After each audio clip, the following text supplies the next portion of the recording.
옆에 계신 분들과 인사하시겠습니다. 믿음으로 삽시다. 믿음으로 삽시다.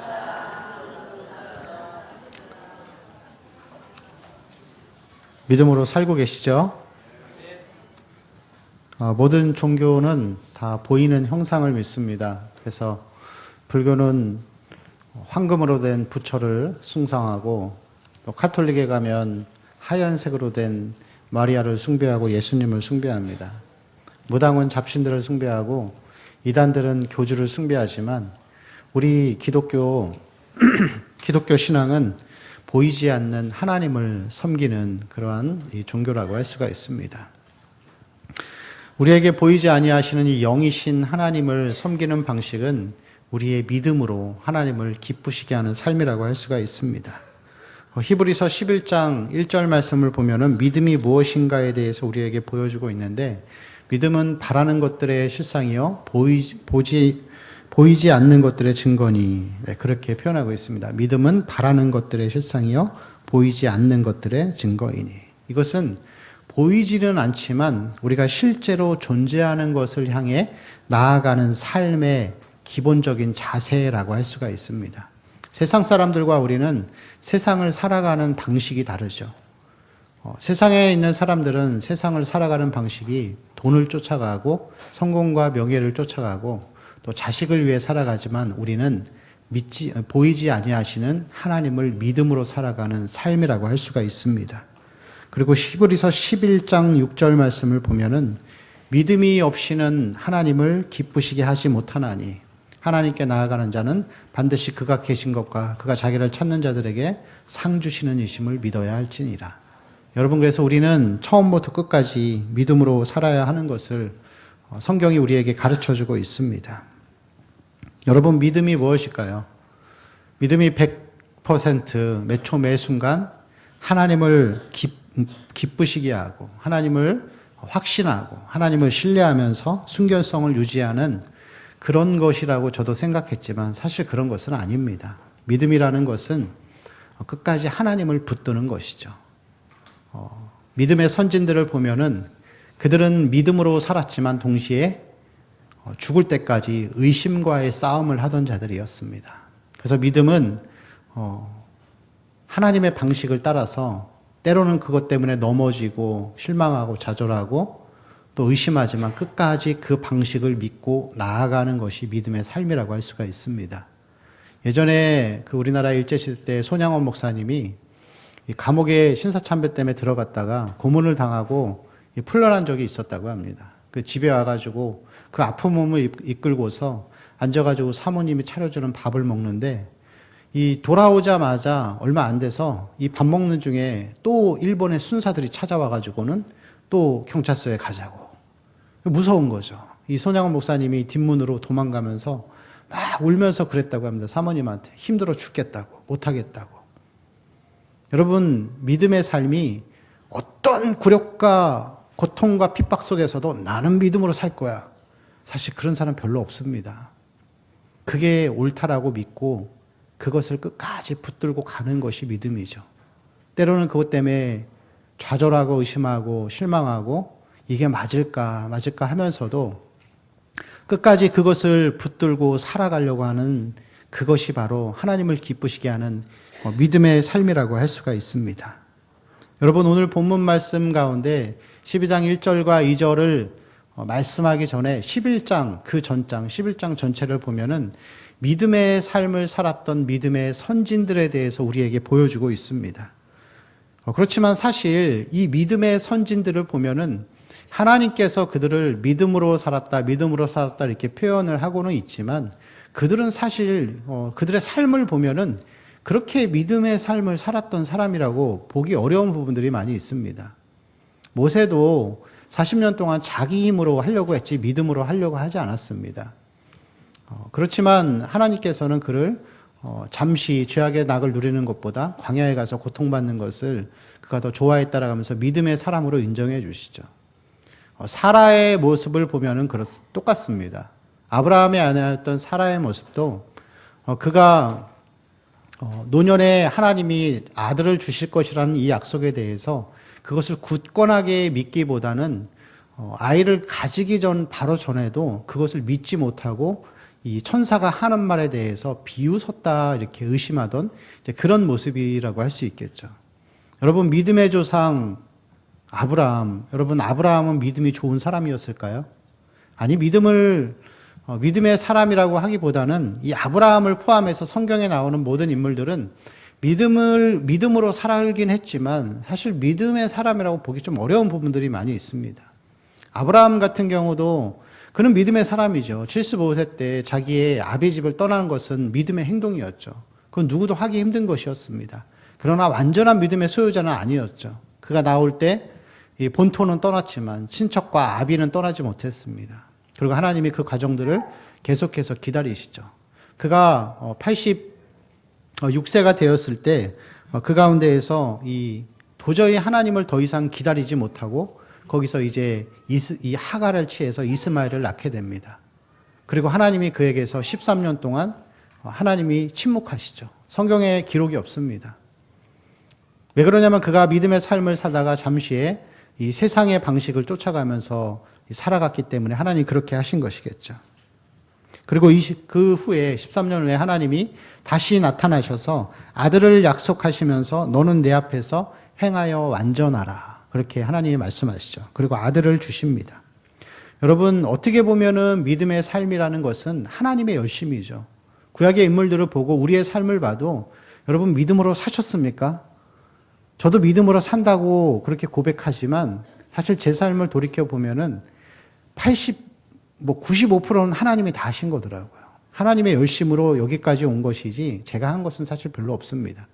그런데 하나님이 우리에게 원하시는 것은 100%의 어떤 용기와 확신과 그런 마음을 가지고 믿음의 삶을 살라는 것이 아니라 믿음으로 사는 것이 옳기 때문에 그 방식을 따라서 포기하지 않고 나아가는 것. 여러분, 그것이 이제 믿음의 삶이라고 할 수 있습니다. 그래서 믿음이란 넘어지고 갈등하고 또 의심하고 때로는 이것이 맞는가 하면서 우리는 갈등하지만 그 가운데에서 하나님을 끝까지 붙들고 사는 것, 그것이 믿음인 것이죠.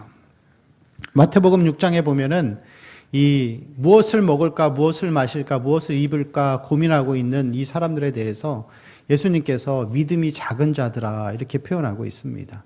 믿음이 작은 것은 무엇이냐면은 믿음이 없는 것은 아닌데 작은 것이죠. 없는 것은 아닙니다.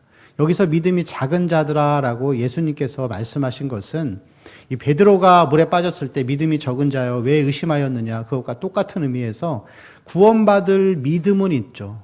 여러분 구원은 뭘로 받죠? 믿음으로 받습니다. 믿음으로 받지만 우리의 믿음이 구원에 국한되어 있는 것이죠. 그리고 거기서 예수님은 말씀하시기를 무엇을 입을까 무엇을 마실까 염려하지 말라. 우리가 믿음으로 구원을 받고 믿음의 길을 가지만 계속해서 의심과 싸우는 거죠. 내가 이렇게 믿음으로 살다가 물질이 부족해서 망하지 않을까.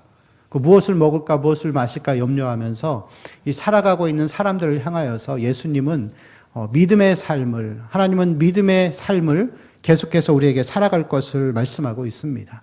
여러분 더 큰 믿음을 소유하시기 바랍니다. 히브리서가 기록된 목적도 그렇습니다. 히브리서의 말씀이 기록된 목적은 믿음의 삶을 살다가 그 당시에 예수를 믿는 것 때문에 사회적으로 불이익을 당하고 고통당하고 그리고 어쩔 수 없이 이 세상의 방식을 쫓아서 살아가고 오신다고 하시던 예수님은 오지 않는 이 절망적인 상황에서 많은 사람들이 믿음을 저버리고 다시 세상의 방식으로 나아가는 사람들을 향해서 그러지 마라. 다시 믿음으로 돌아와라. 이곳에 와서 다시 하나님을 신뢰하고 나아가라는 그런 믿음에 대한 이 어떤 격려와 어떤 그런 말씀, 위로의 말씀이라고 할 수가 있습니다. 제가 어렸을 적에 이 시골에서 교회를 다녔었는데, 제가 살던 이 고향은 이 논이 많은 이 철원평야가 있는 그런 곳이었습니다. 장로님 부부가 이 논을 옆에 두고서 이렇게 집을 짓고 살고 계셨는데, 이 겨울에 한밤중에 이 바람이 많이 불면서 밖이 헌해지더라고요. 근데 이 장로님이 밖을 딱 봤더니 그 새벽에 지금과는 좀 다르겠죠. 이 볏짚단을 높이 이렇게 크게 쌓아놨는데 거기에 불이 붙은 거예요. 여러분 그 순간 우리는 어떡할까요? 119에 신고하겠죠. 믿음은 그럴 때 발휘되는 것입니다. 장로님이 권사님과 권사님에게 여보 빨리 엎드려 기도해. 여러분, 근데 놀라운 일이 벌어졌습니다. 지나가던 행군하던 군인들이 그걸 껐어요. 예, 우스운 얘기 같지만 여러분, 우리의 믿음이 구원받는 믿음을 넘어서 삶의 방식에까지 들어가야 합니다. 그게 하나님이 원하시는 믿음의 삶의 모습이라고 할 수 있습니다. 11장의 이 전체 믿음장에서 믿음의 선진들의 내용들을 쭉 설명한 다음에 12장 1절 말씀에 이렇게 기록되어 있습니다. 한번 같이 읽을까요? 시작. 이러므로 우리에게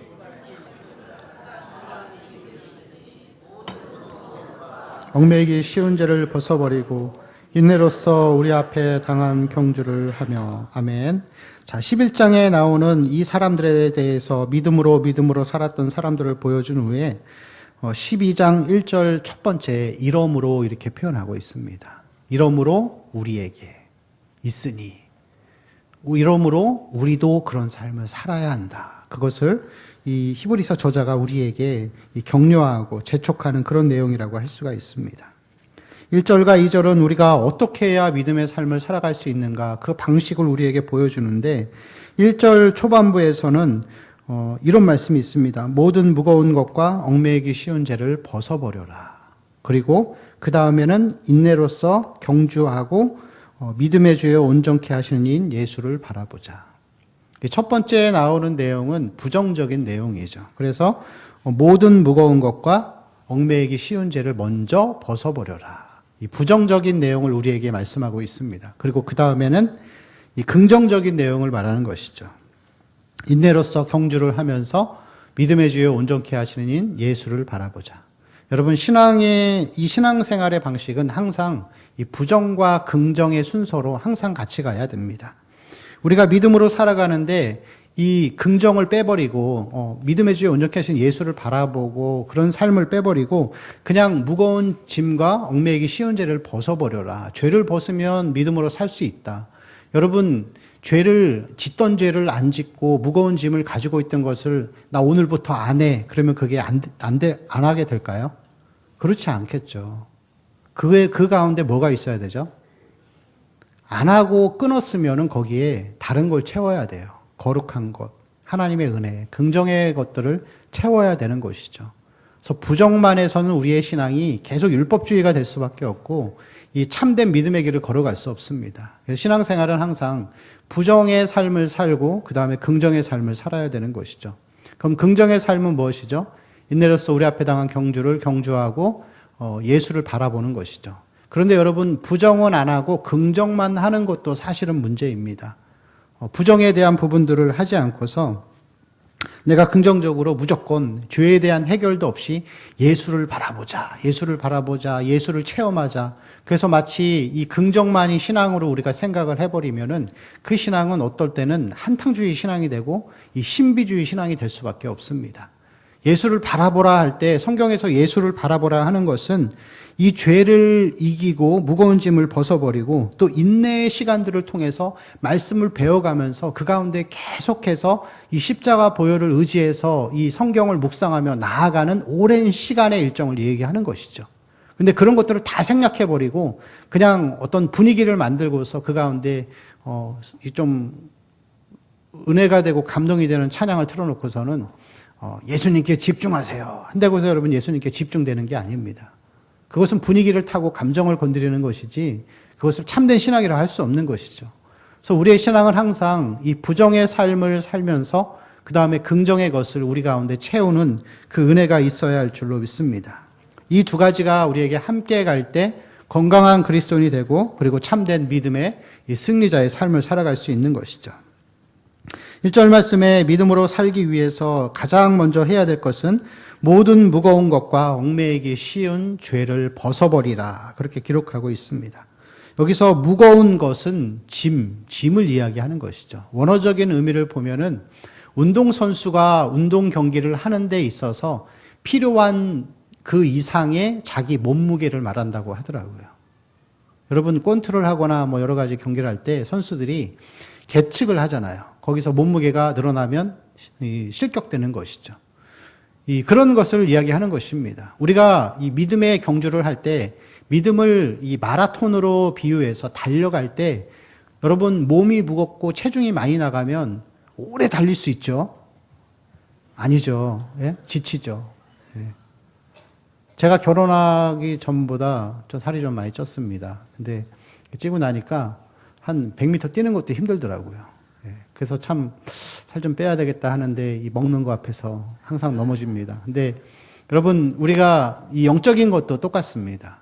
우리가 이 마음속에 있는 무거운 것들을 내려놓지 않으면은 그 무거운 것에 짓눌려서 하나님이 원하시는 믿음의 삶을 살아갈 수 없는 것이죠.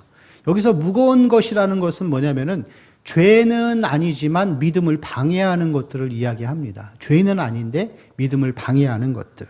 그래서 우리의 마음과 시간을 많이 뺏기는 그런 것들을 이야기하는 것이죠. 여기에는 어떤 부정적인 것도 포함될 수 있는데 어렸을 적부터 살아오면서 이 부모님 때문에 받은 이 무거운 상처들, 그리고 어떤 이 분노하는 마음들, 그리고 슬퍼하는 마음들, 우울한 마음들, 이런 것들이 바로 이 무거운 짐들이라고 할 수가 있습니다. 그리고 이 땅에 소망을 두게 하고 어떠한 하나님 없이 행복한 삶을 살기 위해서 나의 시간을 많이 들이는 그런 것들을 포함하는 것이죠. 여러분 그런 것들 마음속에 있으시죠? 그런 게 있으면 믿음의 경주를 하기에 금세 지쳐버리죠. 제가 예전에는 낚시를 굉장히 좋아했습니다. 낚시를 얼마나 좋아했는지 1년 365일 중에 360일을 낚시를 갔어요. 근데 저희 아내는 몰랐습니다. 결혼하기 전에. 제가 낚시하는 줄 몰랐는데, 근데 여러분 낚시를 이렇게 정말 좋아하는 사람들은 그런 게 있어요. 낚시를 가기 전부터 마음이 들떠가지고 아무것도 안 돼요. 집중이 안 되고 기다려지고 막 그래요. 여러분 신앙생활에 방해가 됩니다. 주일날 여러분 저녁에 나 저녁에 낚시 가야지 생각하는데 하루 종일 하나님께 집중이 안 됩니다. 그런 원리인 것이죠. 그 취미활동 낚시뿐만이 아니라 나쁜 게 아니죠. 죄가 아니지만 하나님께 집중하지 못하게 하는 모든 것들이 다 거기에 포함되는 것이죠. 그래서 우리가 어떤 마음과 시간을 많이 뺏기는 것들, 여러분 그런 것들이 바로 무거운 짐이라고 할 수 있습니다. 그 다음에 얽매이기 쉬운 죄는 뭐냐면 끊임없이 따라다니고 붙어다니는 습관적인 죄악들이라고 할 수 있겠죠. 우리 안에서 남들 모르게 하나님만 아시고 나만 알고 있는 은밀한 죄악들을 내려놓을 것을 우리에게 이야기하는 것이죠. 습관적인 죄를 끊어버리라는 그런 말씀이라고 할 수 있습니다. 제가 인생을 오래 살진 않았지만 이렇게 좀 살다 보니까 이 죄는 그렇더라고요. 사람의 기질과 성향을 따라가게 되어 있습니다. 사람마다 이 죄를 짓는 이 모양이 달라요. 좀 내성적인 사람들은 보면은 특히 남자들 여자들도 마찬가지겠지만 내성적인 사람들은 술을 좋아합니다. 술 먹어야 담대해지니까. 그래서 거기에 중독되고 그 습관을 따라가게 되죠. 그리고 그 죄를 끊기가 정말 어렵습니다. 그렇죠, 여러분? 공감하시죠? 여러분, 부모님께 사랑받지 못하고 애정이 결핍한 사람은 음란한 죄들을 좋아합니다. 그걸 통해 행복을 얻고 싶어 하는 것이죠. 저는 그런 사람도 봤습니다. TV에 중독되어 있는 거예요. 하루 종일 TV를 봐도 질리지 않는 거예요. 근데 그 사람의 성향을 자세히 보면은 이 화려한 거, 주목받는 걸 좋아해요. 그래서 이 TV를 봐도 아무리 봐도 질리지가 않는 거죠. 여러분 어떤 사람들은 취미 생활에 어떤 이 친목도모 하는 일에 목숨 걸고 하는 사람들이 있습니다. 등산 같은 거. 그리고 어떤 그런 것들. 왜 할까요, 여러분? 사람 만나는 거 좋아하고 나서길 좋아하는 것이죠.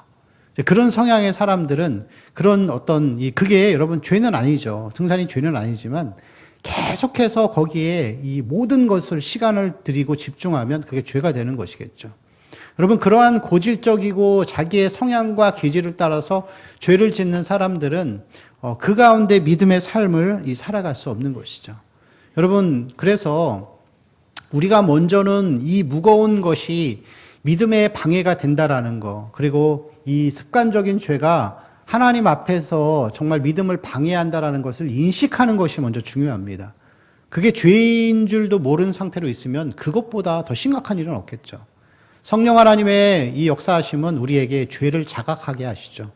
그래서 그 죄를 우리가 하나님 앞에 정직하게 고백하고 그것을 끊을 수 있기 위해서 하나님 앞에 엎드리고 기도하는 삶을 살아야 하는 것이죠. 한순간에 되지 않습니다. 그렇지만 여러분, 우리가 부르심을 받은 목적, 거룩하고 흠이 없게 하시기 위해서 에베소서 1장에 나오는 말씀처럼 우리에게 말씀하신 것처럼 우리가 이 죄들을 끊고 믿음의 삶을 걸어가는 삶을 사시기를 바랍니다. 그 다음에는 이제 긍정적으로 우리가 해야 될 것이 있는데, 인내로서 우리 앞에 당한 경주를 경주하는 삶이 필요합니다.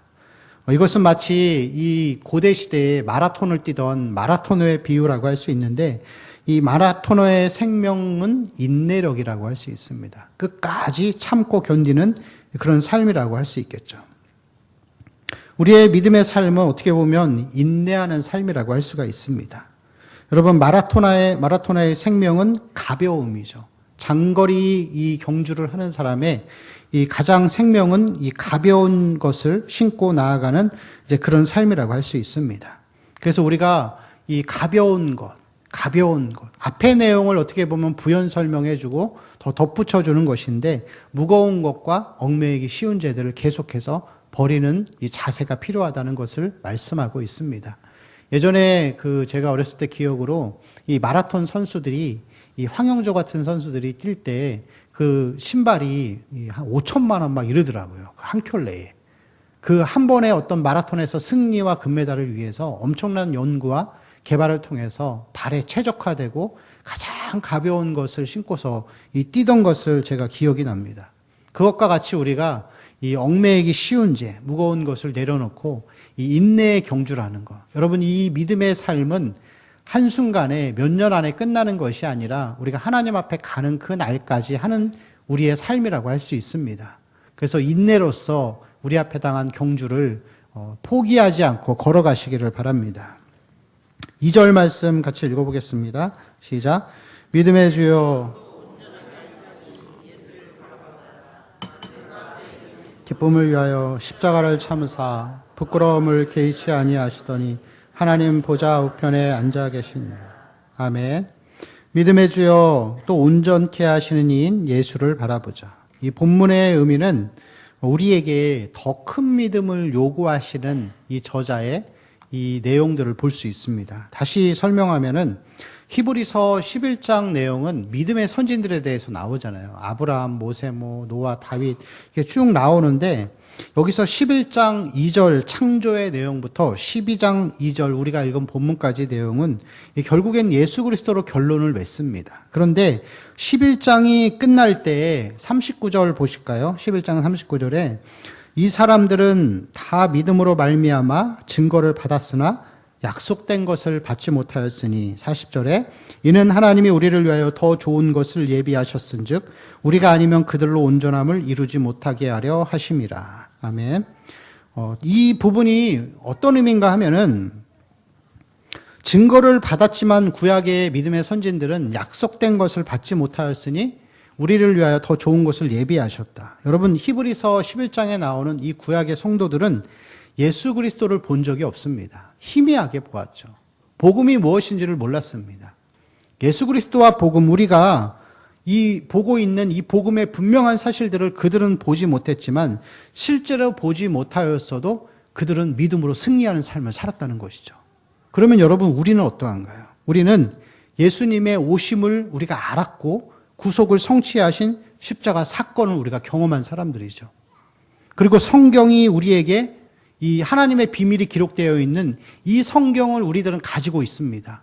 구약에 있는 사람들보다 우리는 훨씬 더 좋은 조건에 살고 있기 때문에 이 히브리서 기자가 우리에게 구약에 있는 믿음의 선진들, 예수를 모르고 십자가가 없었어도 그들은 믿음으로 승리했다. 그럼 너희들은 어떻게 해야 되냐? 너희들은 더 큰 믿음을 가져야 된다. 더 큰 승리를 살아야 하는 것을 우리에게 말씀하고 있는 것이죠. 그래서 여러분, 우리는 반드시 믿음의 삶을 살아야 할 줄로 믿습니다. 그러면서 더 큰 믿음을 우리에게 요구하면서 그 앞에 또 온전케 하시는 이인 예수를 바라보자, 그렇게 표현하고 있습니다. 예수를 바라보자. 여기서 예수를 바라보자 하는 이 말씀의 표현은 아까 제가 이 초반부에 말씀드린 것처럼 뭔가 황홀한 것을 경험하고 한번 어떤 특별한 체험을 해서 내가 이 땅에 사는 삶이 아니라 정말 이 신비한 경험 가운데 이 하나님을 만나는 뭐 그런 것을 이야기하는 것이 아니죠.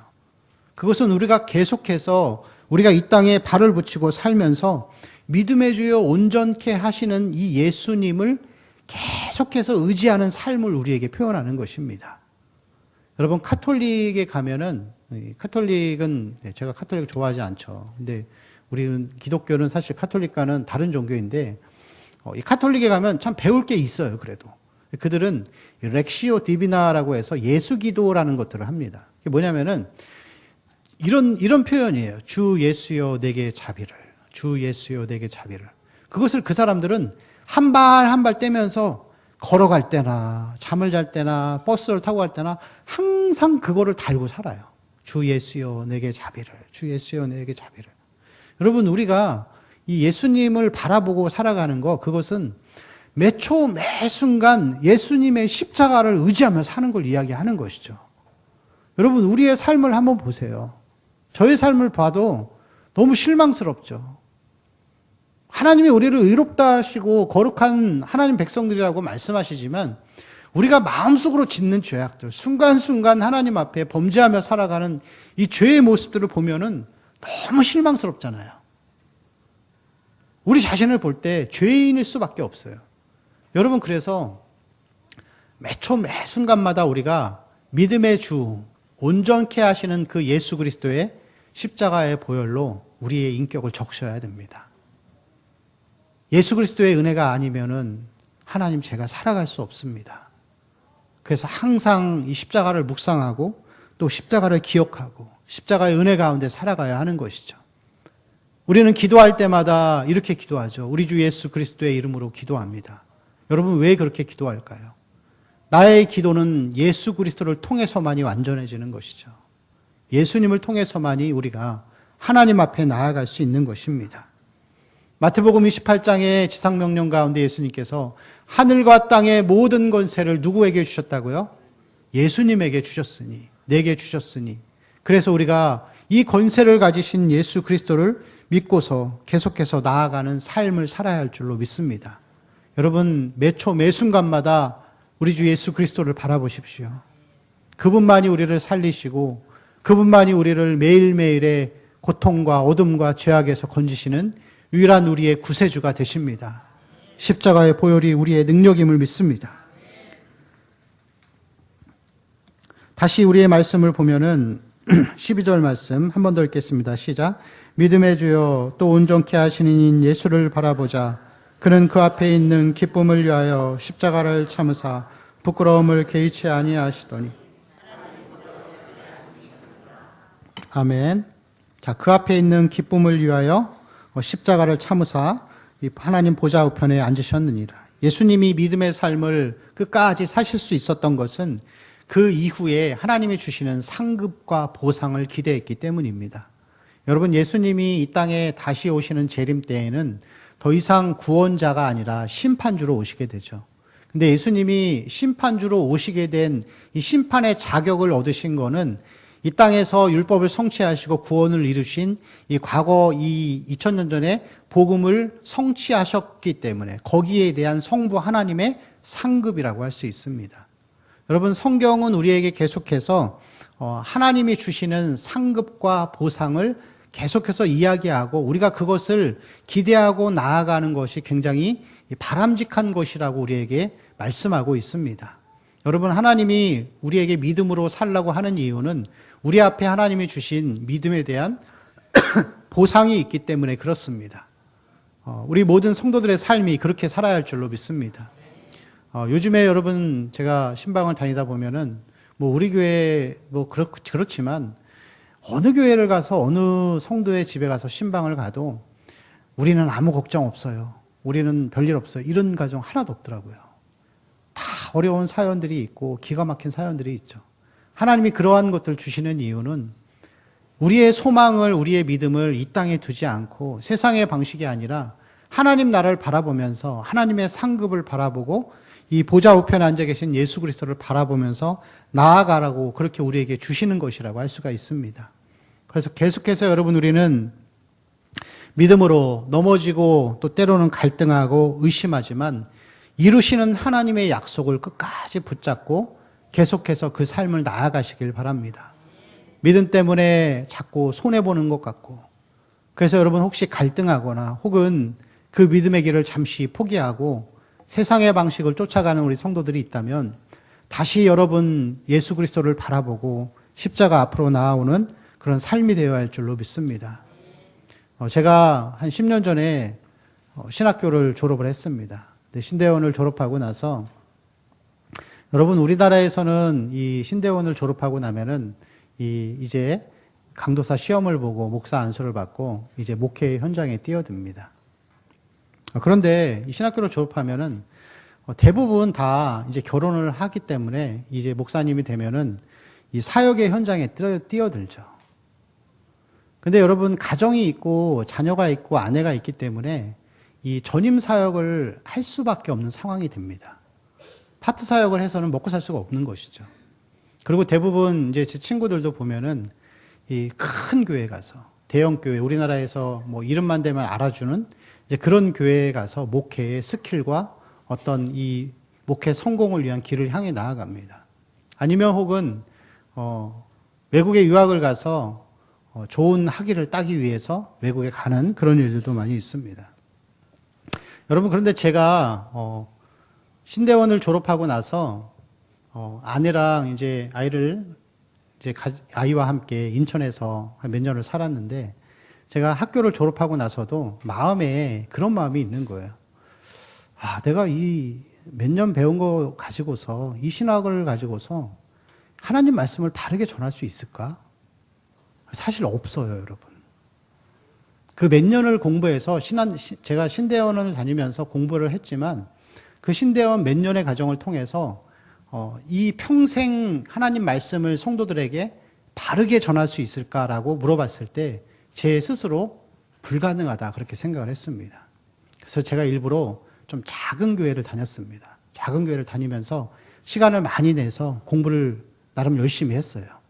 그 친구들은 대형 교회 가서 생활의 안정을 찾고 그 가운데에서 정말 뭐 돈도 많이 저금하고 또 그렇게 살아갈 때 저는 작은 교회에서 정말 어렵게 공부를 하게 되었습니다. 저희 큰아이가 태어났을 때 우리 아이가 우리 큰아들이 엄청 잘 먹어요. 50일 때 12kg였어요. 근데 모유로 모자라서 분유를 먹으면은 밤에 정확하게 1시간 반마다 딱 깼습니다. 그럼 제가 그 시간마다 밤새워 공부하면서 1시간 반마다 우유 주고 그렇게 아이를 키우면서 우유를 줘가면서 공부를 했어요. 한 5, 6년을 그렇게 하나님 앞에 공부를 하는데 제가 그 가운데에서 너무너무 어려운 거예요. 그때 나이도 어리고 10년 전이었으니까 지금도 어리지만 이 경제적인 어려움과 압박에 대해서 여러분 너무 힘들더라고요. 인천에서 그 5, 6년을 살 동안에 제가 아이들 데리고서 외식 한 번 한 적이 없었어요. 돈만 원이 없어가지고. 10,000원짜리 한 장이 없어가지고 제가 얼마나 이 마음이 어려운지 그러면서 계속 아내한테 미안한 거예요. 미안하고 아이들한테 미안하지만 미안하면서도 마음속에 괴로워하면서 계속 하나님 앞에 물어보는 거예요. 하나님 이게 맞습니까? 이 길이 맞습니까? 이렇게 공부하는 게 남들 아무도 알아주지 않는데 끝까지 공부하는 것이 맞습니까? 그렇게 제가 하나님 앞에 물어봤죠. 10년이 지나서 제가 지금 와서 보니까 이제 좀 하나님 말씀 어떻게 전해야 될지 조금 알겠다.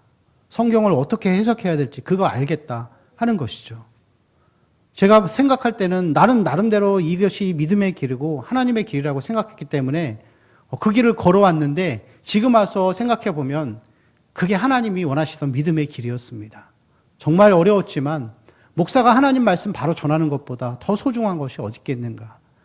정말 어렵고 힘들었지만 근데 여러분 제 친구들 보면은 이제 10년이 지났습니다. 그런데 이 친구들이 이제 와서 목회를 다 그만두고 있어요. 갈 데가 없어요.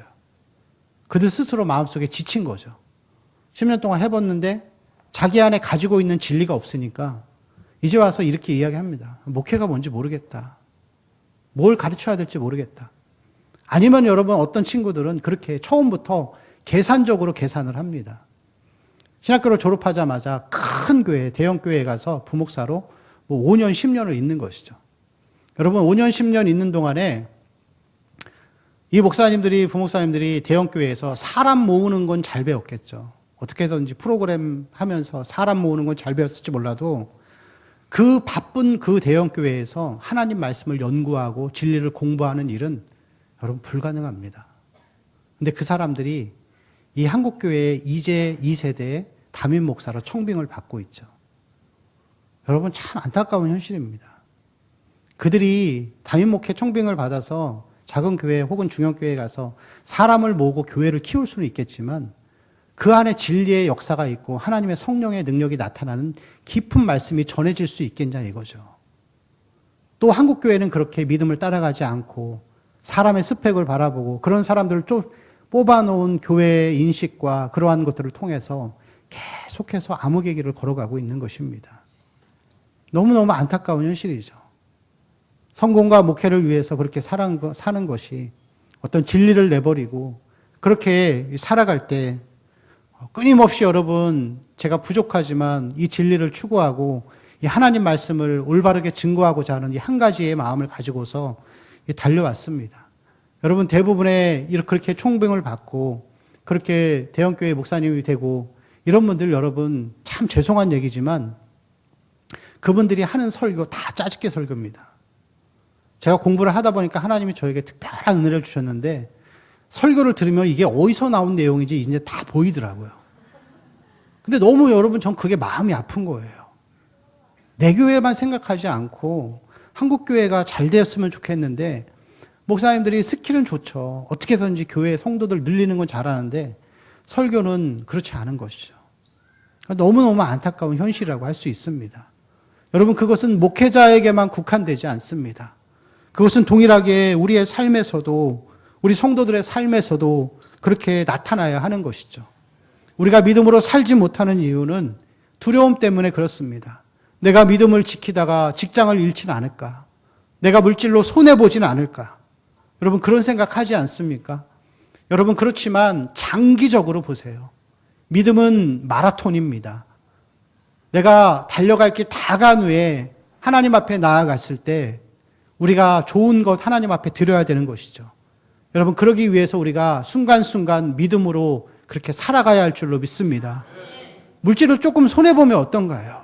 예수님이 우리를 위해 죽으셨는데 그 죽으심 앞에 우리가 조금 손해보고 조금 더 남들보다 못하고 또 손가락질 받는다 해도 여러분 믿음의 주여 온전케 하시는 예수를 바라보며 끝까지 승리하며 나아가는 우리 성도님들의 삶이 되시길 축원합니다. 우리 함께 찬양하고 함께 기도하겠습니다.